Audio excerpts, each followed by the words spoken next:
Ulula when you wese uchafara kaine chinge ndasvika. Yo smash maker with my 1N. Credit kwanyandi makuru wa yo. Tactic. Listen. Chana chichiro wa usiku. Funza genga repa booster mabuku. Vasitangira pagosto ndo baba chipedzera mukati kuitaunga bvudzi rimujuku. Changondo chandipinza muchiki. Chandisiya ndakaunda unge stiki. Kundipedzera mafuta unge dzinyu. Masingu zine mashelele ndobaita mutsetse pado. Yo ndasara ndiri wiki. Kundisiya ndakaunda unge stiki. Chandisiya ndakasviba unge tuku. Aise eyo tukudzi. Mamomze kusera zvondinokera padheni vachinge vanzwa kuti bhidhi remtsindo ebete. Swizz kwakanaka imbomira itete kune sigonzo randipindira kuseri kweke 10. Apa panga pane kapoto kenzondora pasoft. Kanga kanzwa nekubvira kuti uchibuda imomo. Iwe imba iri kubvira kunudza buda imomo. Amise eyo mutactic. Changa chandipinza muchiki. Chandisiya ndakaunda unge stiki. Kundipedzera mafuta unge dzinyu. Masingu zine mashelele ndobaita mutsetse pado. Yo ndasara ndiri wiki.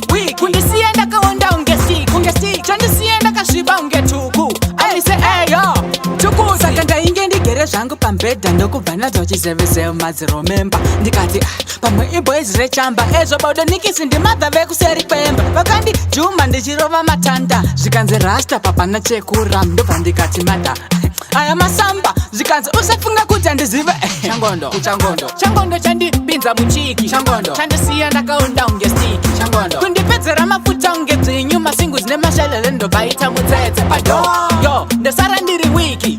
Kundisiya ndakaunda unge stiki. Chandisiya ndakasviba unge tuku. Aise eyo tukudzi. Chanana chichirohwa usiku. Bvunza genga repa booster mumabhuku. Vasitangira pagosto ndobva vachipedzera mukati kuitaunga bvudzi rimujuku.